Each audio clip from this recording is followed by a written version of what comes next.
There is a single, invisible barrier standing between you and the profound love you are seeking, and you have been building it yourself, piece by piece, your entire life. You can practice every self-care ritual, affirm your worth endlessly, and chase connection after connection. But if you miss this one core understanding, that deep sense of being truly seen and cherished will perpetually feel just beyond your grasp. Today, we're moving beyond concepts. We're unlocking a door, a psychological truth, echoed in depth wisdom, that rewires how you connect with yourself and, by extension, every person you meet. If you're listening now, it's because a part of you already senses this missing layer. This isn't merely about acknowledging your darker aspects or managing your emotions. It's about applying a principle that actively rebuilds your relational world from the inside out. By the time we finish, you won't just have an insight, you'll possess a tangible framework for revolutionizing your foundational relationship, the one with you. Your attractions and repulsions are never random. The intense feelings someone sparks in you, be it admiration, frustration, or longing, are a precise reflection of what is yet unaddressed within your own psyche. Consider the last individual who ignited a powerful reaction in your heart. That person is far more than a character in your story. They are an echo. They are revealing a hidden fragment of your own self, waiting to be acknowledged.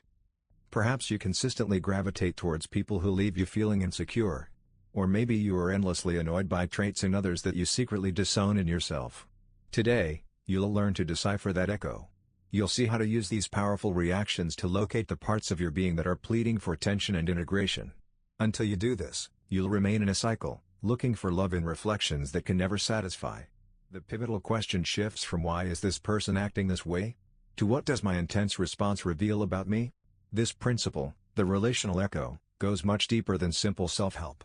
When someone triggers a strong emotion within you, you are likely witnessing a projection of your own silenced self. Examine your history. Do you find patterns in the kinds of people you're drawn to, or those you actively avoid? Both magnetic pull and visceral push are informative. They are two expressions of the same internal signal. When you feel deeply captivated by someone, pause and inquire, what qualities am I admiring here? Is it possible these are traits I have not yet fully owned or expressed in my own life? You might envy another's boldness because your own expression feels muted. Conversely, when someone irritates you intensely, ask, what, specifically, is bothering me? Could it be that I share this characteristic but have worked hard to suppress it? Maybe a display of laziness in others triggers you because you harbor a deep fear of your own perceived lack of discipline. This level of self-honesty is revolutionary. It demands the courage to look at the segments of yourself you've kept locked away. And it's within this brave recognition that authentic healing starts. The most challenging people in your orbit are often your most significant guides. That persistently irritating colleague or critical friend? They might be the precise key to unlocking a chamber within you that requires light. Their appearance in your life is seldom an accident. Remember, just as others serve as echoes for you, you also perform this role for them. Grasping this builds both compassion and empowered responsibility in your interactions. You start to see that when someone reacts negatively toward you, they are often responding to the echo of themselves they perceive in your presence. Instead of a defensive reaction, you can choose a response of clarity. The goal of this work is not just to spot patterns. It is to transmute them. Once you identify which part of you is being echoed in a difficult dynamic, you can begin to heal that part. And as you consciously integrate these disowned or underdeveloped facets, your relationships will begin to shift organically. This integration is a practice, not a one-time event. Don't anticipate instant change. Observe your emotional responses as if you were a curious researcher studying a fascinating phenomenon, without condemnation, only with interest. With time, you'll notice that individuals who once provoked intense reactions in you lose that emotional power. The healthier, more balanced connections you desire will start to appear naturally. Instead of attracting partners who mirror your wounds, you'll begin to draw those who reflect your wholeness. You will cease seeking in others what you believe is missing inside yourself. Instead, you'll form bonds based on shared completeness, not on emotional vacancy. True love becomes possible only after you stop needing it to complete you. When you relate from a place of fullness, your relationships transform into spaces for mutual evolution, not wells for draining neediness. You no longer require someone to fill an inner void, because you are cultivating inner abundance. And here's the essential revelation: the very part of yourself you exile is the part that undermines your connections. You cannot love fully while rejecting portions of your own being. Consider the traits you dislike in yourself, the ones you conceal. That is your silenced self.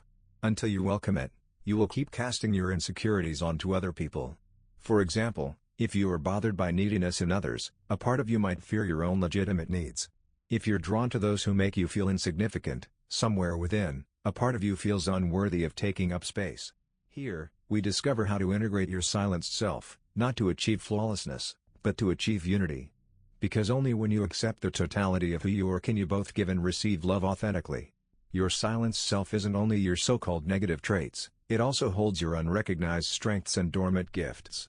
When you reject parts of yourself, you fracture your wholeness, erecting a barrier that blocks the deep intimacy you crave. But when you embrace all that you are, you cease seeking love as an external reward. You embody love, and from that state, genuine connection is inevitable. This fragmentation causes us to pursue in others what we cannot accept in ourselves. Every time you harshly criticize someone, you are confronting a mirror. That irritating quality in another person is a reflection of something within you that remains unclaimed. Pay meticulous attention to your strongest reactions. Inside them, you'll find your most valuable guides. Perhaps you scorn sentimentality in others because you fear your own tenderness. Or you ridicule ambition because you haven't permitted yourself to acknowledge your own desires for achievement. Your silenced self also shows up in your romantic pulls. We are magnetized toward people who openly express what we have repressed. If you feel an irresistible attraction to charismatic, center of attention types, ask yourself, is there a part of me longing to be more visible and affirmed? If you constantly seek partners you can fix, you might be projecting your own unmet need for care. Self-sabotage in relationships happens subtly but consistently. Perhaps you fear engulfment, so you distance yourself whenever a connection deepens. Or you fear betrayal, so you unconsciously test partners until they fail. These are not random mistakes, they are defense mechanisms of an unintegrated self. Integrating your silenced self requires fortitude. The first step is the willingness to see it without self-attack. Whenever you feel a strong aversion to something in another person, gently ask, where might this exist within me? Not to shame yourself, but to understand yourself more completely. Integration also involves expressing repressed aspects in safe ways. If you've stifled your assertiveness, practice voicing boundaries in low-stakes settings. If you've denied your need for play, allow yourself moments of silliness. A potent exercise is to write a dialogue with your silenced self. Acknowledge its presence. Thank it for its misguided attempts to protect you. State your intention to listen and integrate it with kindness. This internal conversation can be the start of a deep reconciliation. The beautiful paradox is this: by accepting your deepest fears, you become more radiant. By embracing your supposed flaws, you become more genuine. And it is this authenticity that unlocks the door to real bonds. The most fulfilling relationships emerge when two people meet in wholeness, with both light and inner complexity integrated. You no longer need a partner to complete a missing piece. You arrive as an entire being. Relationships are not just for comfort, they are your most profound classroom. Every disagreement, every trigger, every disappointment is an invitation to know yourself more deeply. In this space, you learn to view love not as a final destination, but as a continuous journey of self-revelation. Until you grasp this, you may repeat the same cycles. For instance, if you always end up feeling abandoned, there is likely an inner wound of abandonment that seeks healing. If you perpetually seek overly stable anchors, it may point to a part of you that doesn't feel safe internally. Here, you will discover how to use love as an instrument for growth, not a trophy that disappoints. When we see love only as a source of ease, we forfeit its deeper, transformative potential. Relationships are life's most intense arena for learning, the clearest echo of our inner landscape. Every person who enters your life arrives with a lesson. Until you learn it, the theme will recur. The names and faces may change, but the underlying dynamic remains. Relational cycles are not accidents. Scrutinize your romantic history, and you'll find recurring threads connecting seemingly disparate experiences. Perhaps you always end up with partners who are emotionally distant. Or you consistently attract those who need rescuing. These patterns are invitations, signals pointing to internal wounds that need acknowledgement. Attachment science shows our earliest bonds form blueprints that replay in adulthood. If you learn love was unpredictable, you may unconsciously seek instability because it feels familiar, even when it's painful. Recognizing these patterns is your first move toward changing them. The true purpose of a deep partnership isn't to make you perpetually happy, though joy may come. Its purpose is to reveal dimensions of yourself that would otherwise stay concealed. It's in intimacy that your deepest fears, protective strategies, and unvoiced longings come to the surface. Love is not just about finding the right person, It's about becoming a person capable of loving consciously, without fear. When conflict arises, the most valuable inquiry is not who's at fault, but what is this teaching me about myself? Maybe your disproportionate anger at a minor comment reveals a deep-seated insecurity. Perhaps your need for control masks a terror of being left. These insights, though uncomfortable, are treasures for the seeker of growth. Your attractions also serve as powerful teachers. They pull you toward aspects of yourself awaiting integration. If you deeply admire someone's independence, it may be because you yearn for more autonomy in your own life. If you're captivated by another's creativity, it could signal an inner artist awaiting expression. Your most potent attractions are not random, they are maps guiding you toward your own unlived potential. Heartbreak, while agonizing, presents an extraordinary chance for expansion. When a bond ends, you have two paths: blame the other and repeat the cycle, or turn inward and ask, what can I learn? The choice between these paths determines whether you grow bitter or wiser. Mature love doesn't seek perfection in a partner, it seeks mutual evolution. A relationship rooted in this understanding prioritizes shared growth over individual happiness alone. In such a partnership, every challenge is embraced as a chance to expand, to break old limits, and to heal together. Paradoxically, when you embrace love as a tool for personal awakening, happiness finds you more deeply and sustainably. You no longer depend on perfect conditions or an ideal partner to feel fulfilled. You find contentment in the very process of evolving, of knowing yourself more intimately through the echo your partner provides. The shift begins when you stop declaring, I always attract the same kind of person, and start asking, why does this pattern feel familiar to my psyche? This change in perspective restores your agency. You are no longer a victim of fate or others' actions. You become the conscious author of your relational experiences. Embracing love as a path to self-growth demands courage. You must be willing to face uncomfortable truths, to question long-held beliefs, and to release old identities. But the reward is immense: more authentic bonds, profound self-awareness, and the ability to love from freedom, not hunger. So, why do you find yourself in the same relational dynamics? The answer lives in your subconscious. The cycles you repeat are not coincidences. They are indicators that something within you calls for healing. If you're consistently drawn to people who cause you pain, an unresolved emotional wound is likely seeking attention. If you always seek validation from partners, a part of you may feel unseen or unworthy. Today, you've gained the lens to identify these cycles and the first tools to break them, so you can forge healthier, more conscious connections. Because until you do, you'll keep attracting bonds that leave you unfulfilled. Unhealthy relational patterns are invisible loops that repeat with eerie precision. You might change partners, but the core script stays the same. This isn't a curse or bad luck. It's the result of subconscious programming formed early in life, influencing your choices beneath your awareness. If you grew up where love felt conditional, you may now seek constant approval. If affection was mixed with criticism, conflict might feel strangely like home. The adage "the familiar feels safe" explains why we replay painful patterns. Your nervous system seeks the known, even when the known hurts. The initial step in breaking these loops is self-observation. Review your relationship history like a film. What themes repeat? Do you often feel abandoned? Are you drawn to unavailability? Do you lose yourself in partnerships? These repetitions are clues pointing to specific emotional injuries. Behind every toxic pattern lies a limiting belief. If you keep attracting betrayal, you may subconsciously believe you're undeserving of loyalty. If you often feel controlled, you might doubt your own capability to steer your life. Neuroscience reveals these patterns are neurological, not just psychological. Through repetition, you've forged strong neural pathways. Breaking them requires consistent awareness and deliberately creating new experiences that defy the old script. A powerful method is to identify your emotional triggers, those specific situations that spark oversized reactions. A partner's simple delay might trigger abandonment terror. A casual remark might activate deep insecurity. These triggers are windows into your core wounds. Healing begins when you take responsibility for your patterns. This isn't self-blame, but acknowledging your role in maintaining these cycles. As long as you see yourself as a victim of circumstance, you remain trapped. Your power to change awakens only with responsibility. Breaking patterns requires reconnecting with your body. Relational habits operate like addictions. There are physical signals preceding compulsive choices. Learn how attraction to a familiar unhealthy dynamic feels in your body: a charged excitement, a false sense of certainty. Recognizing this gives you a chance to choose differently. A fundamental step is establishing clear boundaries, with others and yourself. If you tend to lose your identity, Create rituals that maintain your self-connection. If drawn to narcissistic traits, define what behaviors you will not accept. Boundaries are acts of self-respect that interrupt self-sabotage.